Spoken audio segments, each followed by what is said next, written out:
Durante años, México ha sido aterrorizado por el narcotráfico, un cáncer que comenzó creciendo en silencio y terminó expandiéndose hasta el punto en que hoy muchas de estas organizaciones son catalogadas como grupos terroristas. Pero esos grupos no aparecieron solos, nacieron a partir de varias personas que los fundaron y les dieron forma. Hoy veremos a los capos del narcotráfico, ordenados desde aquellos que solo se enfocaban a hacer crecer su propio negocio hasta los que exterminaron pueblos enteros y llegaron a dominar por completo un país.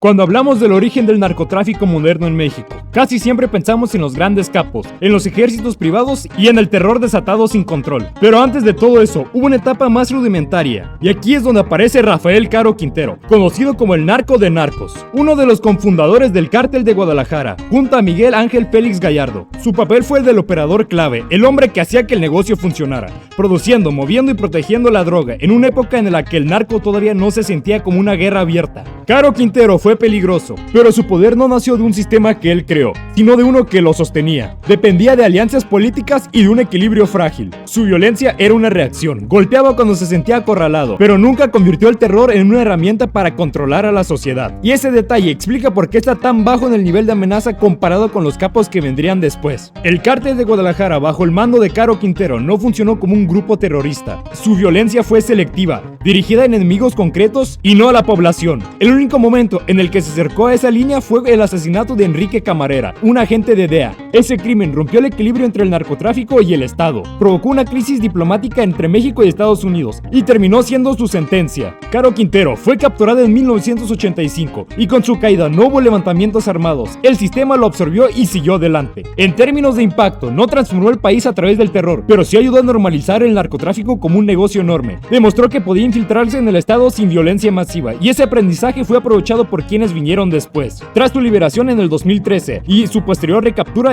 ya no representaba una amenaza real. No tenía ejército, no tenía estructura ni territorio, no dejó un imperio, solo dejó una advertencia para los que siguen después de él. Hemos llegado al segundo escalón, donde la diferencia es bastante notoria. Entramos en una etapa donde la violencia ya no es solo una reacción, sino una herramienta. Aquí aparece Héctor Beltrán Leiva, conocido como el H, líder del Cártel de los Beltrán Leiva, organización nacida tras la ruptura con el Cártel de Sinaloa en 2008, que marcó el inicio de una guerra interna que ensangrentó amplias regiones del país. Héctor terminó siendo el líder principal tras la muerte de su hermano Arturo, alias el Barbas, en diciembre de 2009, intentando mantener unido a un grupo construido sobre traición, venganza y resentimiento. Su poder nació del conflicto, no de la estabilidad. Ya opera en un México mucho más violento, donde cada plaza se pelea a sangre y fuego, y por eso su violencia es más constante, brutal y visible. Ejecuciones sistemáticas, mensajes sangrientos, narcomantas amenazantes, una lógica clara de imponer control mediante el miedo, pero solo a nivel regional. Pese a su brutalidad, Héctor no sube más en el nivel de amenaza porque su violencia nunca se convirtió en un sistema duradero. Fue intensa pero desordenada, reactiva y ligada a la venganza contra el Cártel de Sinaloa. Pero aún así, el Cártel de los Beltrán Leiva se acerca más al umbral del terrorismo. Cuerpos desmembrados exhibidos en puentes y avenidas principales, decapitaciones públicas como forma de mensaje, narcomensajes cada vez más elaboradas y amenazantes, ataques contra la familia de funcionarios públicos, el asesinato de Edgar Milán Gómez, tercer alto mando de la Policía Federal el 8 de mayo de 2008. Ese terror seguía siendo instrumental y regional. No buscaba paralizar el país ni doblegar el Estado de forma sistemática. Era violencia como propósito táctico, intimidar rivales, castigar traiciones y mantener el territorio. Su impacto más profundo se siente en la normalización de la violencia extrema. Durante su apogeo entre 2008 y 2014,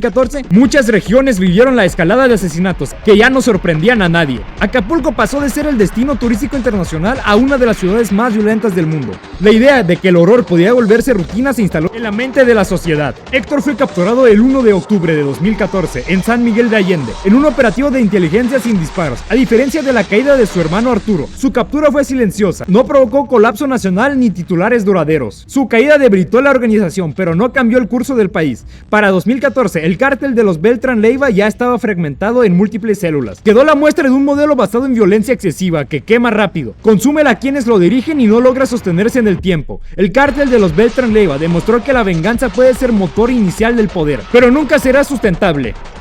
Cuando llegamos al nivel 3, aparece el nombre más famoso de todos, Joaquín Archibaldo Guzmán Loera, alias El Chapo, líder del histórico Cártel de Sinaloa, un hombre que pasó de operador menor en la sierra sinaloense de los años 80 al rostro más reconocible del narco mundial. El Chapo fue un capo enorme, controló rutas nacionales e internacionales, que abarcaban desde Colombia hasta Estados Unidos y Europa, movió cantidades descomunales de droga, infiltró instituciones a todos los niveles, pero la clave para entender su nivel de amenaza es que su poder no se basó en el terror, sino en la administración. El Chapo entendía el narcotráfico como un negocio, antes que como una cruzada violenta. Su prioridad era que las rutas funcionaran, que el dinero fluyera y que la atención se mantuviera baja. Por eso su violencia fue casi siempre dirigida a rivales específicos, rara vez utilizada para aterrorizar la sociedad. El Chapo nunca quiso aterrorizar el país, no porque fuera menos cruel, sino porque entendía que el terror descontrolado atrae al Estado con toda su fuerza, mientras que la corrupción silenciosa permite operar durante décadas. Su genialidad criminal fue invisible, nóminas a policías, funcionarios, militares, políticos, infraestructura logística que rivalizaba con empresas multinacionales. El cártel de Sinaloa, bajo el mando del Chapo, no calificaba como un grupo terrorista porque su violencia no buscaba paralizar a la sociedad. Su modelo era funcionar dentro del sistema y corroerlo desde dentro. Pero ¿por qué está relativamente bajo en el nivel de amenaza comparado con lo que vendrá? Porque mientras otros apostaban por el caos, él apostó por la estabilidad criminal. Mientras otros incendiaban regiones, él prefería acuerdos tácticos con las autoridades, pactos de no agresión, sobornos estratégicos. Su impacto fue profundo pero distinto a los niveles superiores. Dejó un legado normalizado del narco como empresa, un modelo que mostró que se podía ser inmensamente poderoso sin convertir las calles en campos de guerra.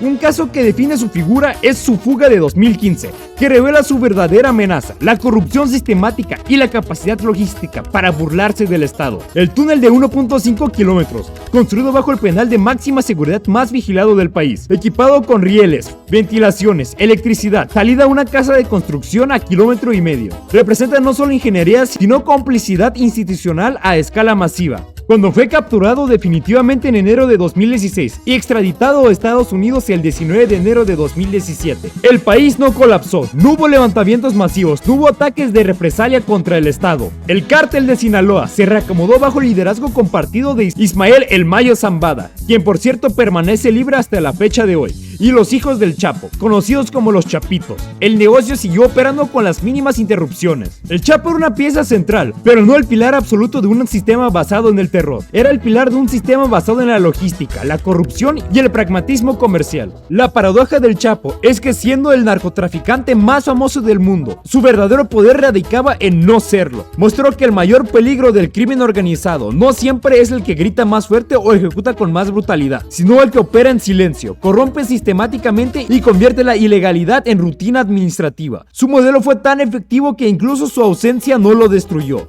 lo que paradójicamente es tanto su mayor logro como la razón por la cual otros ocuparon niveles superiores de amenaza, aquellos que sí buscaron romper el sistema y no solo parasitarlo. Cuando llegamos al nivel 4, aparece un nombre que probablemente no genere la misma reacción visceral como el Chapo o los Zetas, pero que resulta mucho más inquietante cuando entendemos realmente lo que hizo. Miguel Ángel Félix Gallardo, principal fundador del Cártel de Guadalajara, el hombre que literalmente dibujó el mapa del narcotráfico moderno en México. Y aquí está lo importante: Félix no era el capo que ejecutaba personalmente, no era el tipo que torturaba en ranchos clandestinos. Él pensaba en términos de estructura, de rutas, de acuerdos y de equilibrio. Era totalmente un administrador del crimen organizado, y eso lo hace más peligroso de lo que parece a primera vista. Nacido el 8 de enero de 1946 en Culiacán, Sinaloa, Félix comenzó como agente de la Policía Judicial Federal antes de convertirse en el guardaespaldas del gobernador de Sinaloa, Leopoldo Sánchez Celis. Lo importante aquí es que entendió desde el inicio que el poder no viene solo de la violencia, viene del acceso, de las conexiones y de saber cómo funciona el sistema desde dentro. Entre 1980 y 1989, Félix construyó algo que nunca había existido en México: una organización criminal verdaderamente nacional, con estructura corporativa, jerarquías claras y división territorial del país. No era solo un capo más poderoso que otros, era el coordinador general de un proyecto criminal.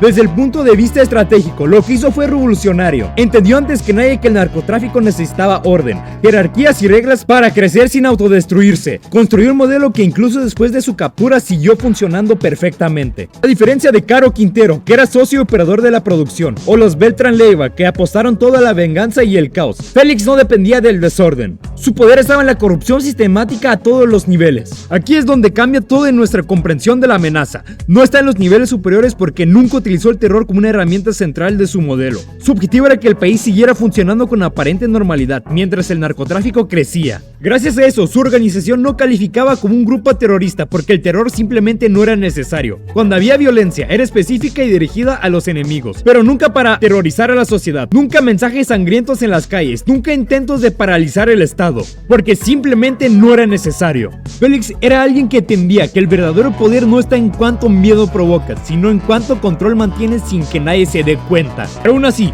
Félix lo perdió. 26 de febrero de 1985, Enrique Camarena es secuestrado en Guadalajara en pleno día. Esto marca el inicio del fin del sistema de Félix Gallardo. 7 de marzo de 1985, el cuerpo torturado de Camarena es encontrado en Michoacán, junto al del piloto mexicano Alfredo Zavala. Lo importante aquí es que ese asesinato rompió el pacto silencioso entre el narcotráfico mexicano y Estados Unidos. Hasta este momento había una especie de equilibrio táctico. Tú no tocabas a nuestros agentes y nosotros no ponemos toda nuestra maquinaria sobre ti. El asesinato de Camarena obligó a Estados Unidos a responder con fuerza total, presionando al gobierno mexicano como nunca antes. Y aquí cabe aclarar, Félix Gallardo no ordenó directamente el asesinato, fue más bien decisión de Rafael Caro Quintero y Ernesto Fonseca Carrillo. Pero como líder máximo, la responsabilidad recayó sobre toda la organización. Y eso fue un error catastrófico que él probablemente habría evitado. Llamarla demasiado la atención provoca una respuesta catastrófica que rompe totalmente el equilibrio, llevando finalmente a su captura el 8 de abril de 1989. Pero incluso antes de su captura, Félix ya sabía que el sistema estaba en peligro, entonces decidió fragmentarlo de manera controlada antes de que colapsara de manera caótica. En una reunión legendaria entre 1987 y 1988, convocó a los principales operadores y dividió México en plazas, repartiendo territorio como si fuera un monarca dividiendo su reino. La paradoja de Félix Gallardo es que siendo el hombre que hizo posible el sistema actual, su modelo era exactamente lo opuesto al caos que vino después.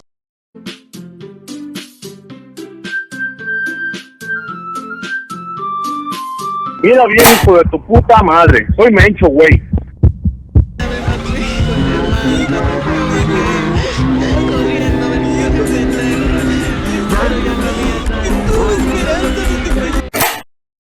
Y ahora hemos llegado a los últimos 3 niveles, y aquí la diferencia es enorme, ya que las organizaciones de estos capos ya se clasifican como grupos terroristas. En el nivel 5 tenemos a Nemesio Ceguera Cervantes, alias El Mencho, líder del Cártel Jalisco Nueva Generación. Y desde el inicio hay que decirlo claro, no estamos ante un capo tradicional, sino ante alguien que entendió que el poder ya no se sostiene solo con rutas y dinero, sino con capacidad militar real. El Mencho nació el 17 de julio de 1966 en Aguililla, Michoacán. Mencho trabajó brevemente como policía antes de emigrar ilegalmente a California en los años 80 y ahí distribuyó heroína para el cártel de Guadalajara hasta ser arrestado en 1992.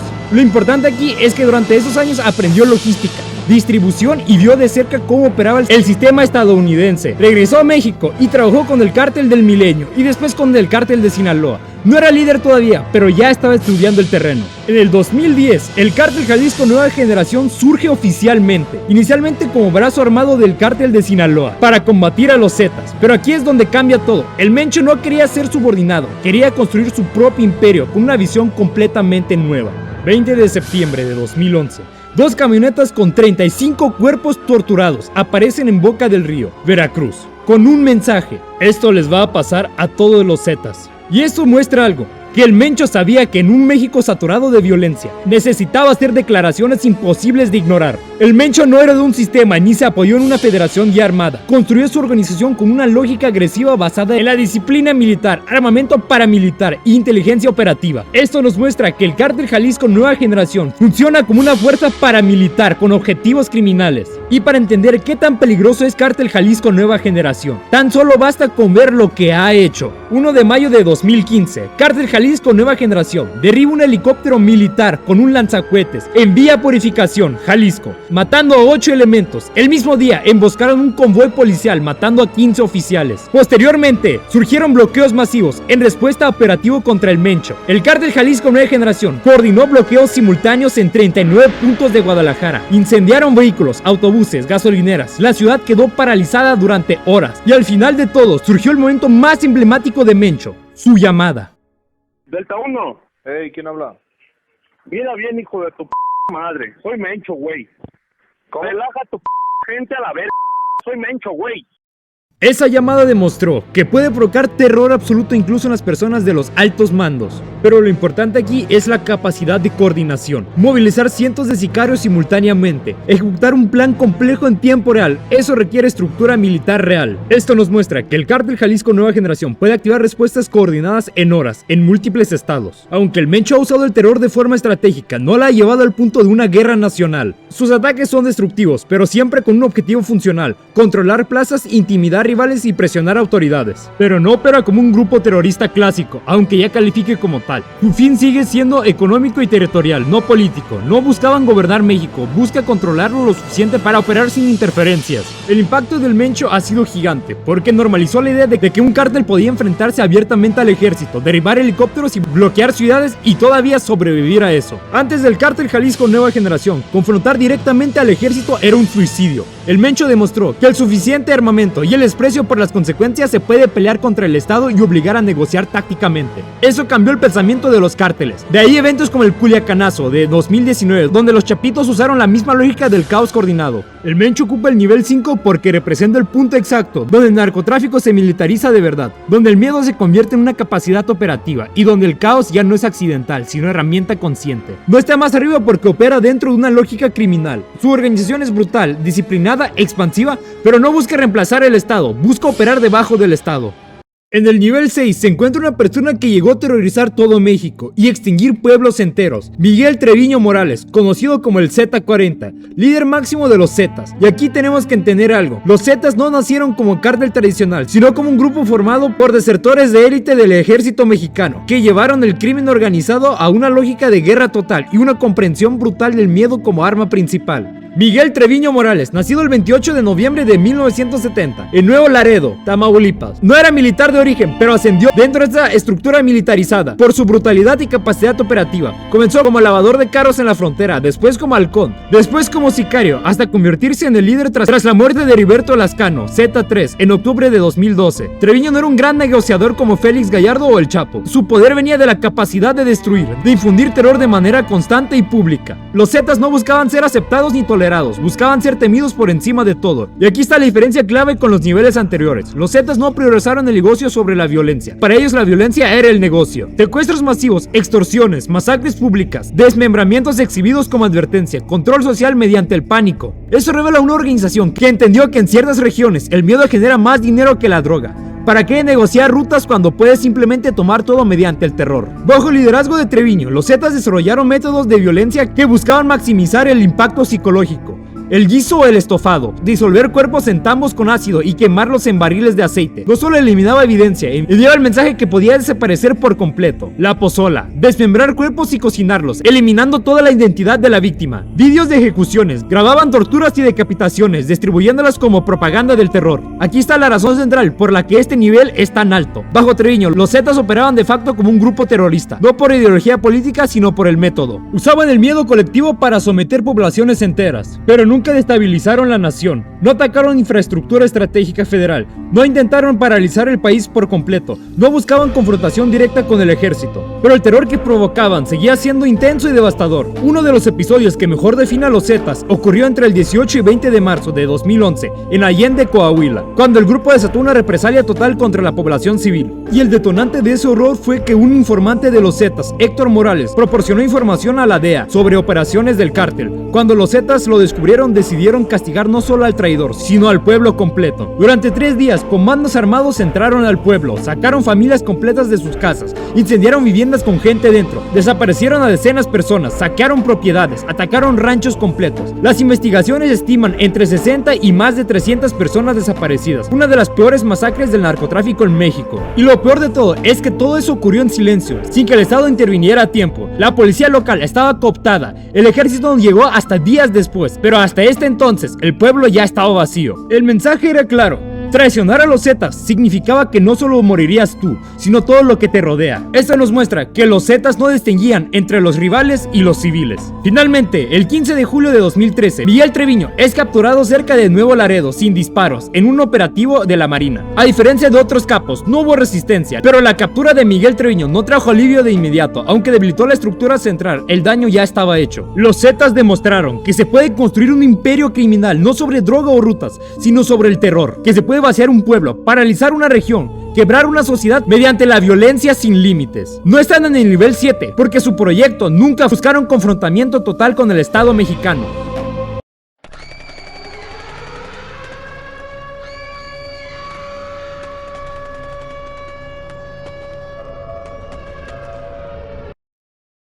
Finalmente, tenemos a la persona con el poder absoluto, que tiene la suficiente fuerza como para derrocar al gobierno. En el nivel 7 aparece Pablo Emilio Escobar Gaviria, líder absoluto del cártel de Medellín. A diferencia de todos los nombres anteriores, Escobar no solo controló rutas, ejércitos o territorios, controló una nación completa. Escobar no veía al Estado como un obstáculo más, lo veía como un enemigo directo, y tomó una decisión que ningún narcotraficante había llevado tan lejos. Si el Estado no se sometía, sería castigado públicamente.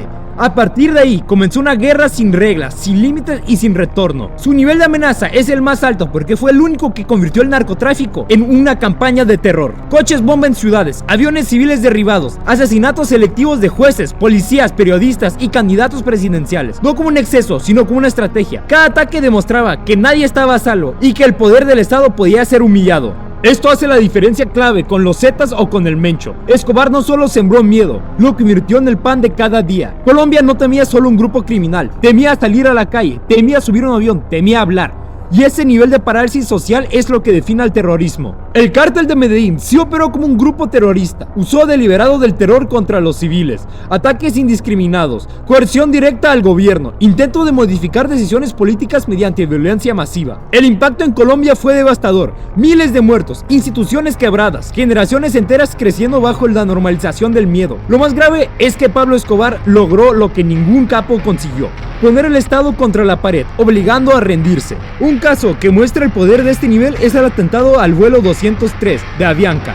En 1989, un avión comercial destruido en el aire con civiles a bordo, no para eliminar a una persona específica, sino para enviar un mensaje nacional. Este acto marca el punto exacto donde el narcotráfico pasa al terrorismo. La caída de Escobar en 1993 no fue una simple captura, fue el final de una guerra, y aún así el daño ya estaba hecho. Colombia sobrevivió, pero sus constituciones cambiaron para siempre.